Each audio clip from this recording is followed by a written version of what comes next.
અમદાવાદના વાસણા બેરેજમાંથી પાણી છોડવામાં આવી રહ્યું છે। વાસણા બેરેજના 27 જેટલા દરવાજા ખોલવામાં આવ્યા છે, જેમાં ધરોઈ ડેમમાંથી 94,240 ક્યુસેક પાણી છોડવાનો આદેશ કરાયો છે। સંત સરોવરમાંથી પણ મોટા પ્રમાણમાં પાણી છોડવામાં આવી રહ્યું છે, અને જેને કારણે અમદાવાદ ગ્રામ્ય, ખેડા અને આણંદમાં એલર્ટ આપવામાં આવી ચૂક્યું છે। ઉપરવાસમાં પાણીની સતત આવક અને આવક શરૂ થતાની સાથે જ વાસણા બેરેજના 27 જેટલા કુલ દરવાજા ખોલવાની ફરજ પડી છે, અને આ તરફ સુભાષ બ્રિજ પાસેના સાબરમતી નદીના પાણીનું સ્તર પણ સતત વધતું જોવા મળી રહ્યું છે।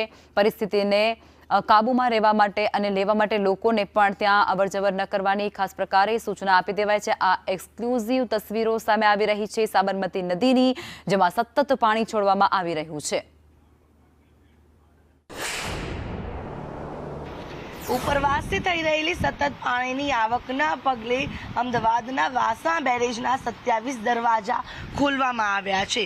ખાસ કરીને જે ધરોઈ ડેમમાંથી 94,240 ક્યુસેક પાણી, જ્યારે સંત સરોવરમાંથી 76,624 ક્યુસેક જેટલું પાણી છે કે જે સાબરમતીમાં છોડવામાં આવ્યું છે, અને તેના જ ભાગરૂપે હાલ વાસણા બેરેજના દરવાજા છે, 27 દરવાજા છે, તેને ખોલવામાં આવ્યા છે। ખાસ કરીને સાબરમતી નદીનું પાણીનું જે સ્તર છે, જે ગેજ લેવલ છે, તે 44.9 મીટર કરતાં પણ વધુની સ્થિતિએ પહોંચ્યું છે। ત્યારે પ્રશાસન દ્વારા વ્હાઇટ એલર્ટ આપવામાં આવ્યું છે, અને આ સ્થિતિમાં જે ખાસ કરીને એલર્ટ જે છે તે આપવામાં આવ્યું છે। અમદાવાદ શહેર, અમદાવાદ ગ્રામ્ય, ખેડા અને આણંદમાં એલર્ટ આપવામાં આવ્યું છે। નદીના આસપાસના ગામોમાં સ્થાનિક પ્રશાસનને એલર્ટ આપી દીધું છે। અત્યારે હાલ ઉપરવાસમાંથી સતત જે પાણીની આવક સાબરમતી નદીમાં થઈ રહી છે, ત્યારે આ પાણી છોડવામાં આવી રહ્યું છે, જેના માટે હાલ જોઈ શકાય છે કે જે વાસણા બેરેજ છે તેના દરવાજા ખોલવામાં આવ્યા છે। 30 પૈકી 27 દરવાજાને ખોલવામાં આવ્યા છે।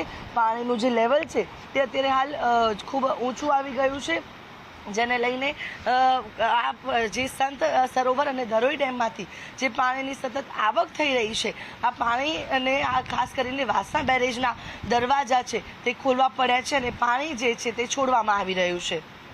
કેમેરા પર્સન મનીષ વાણિયા સાથે આયુષી યાજ્ઞિક, સંદેશ ન્યૂઝ, અમદાવાદ।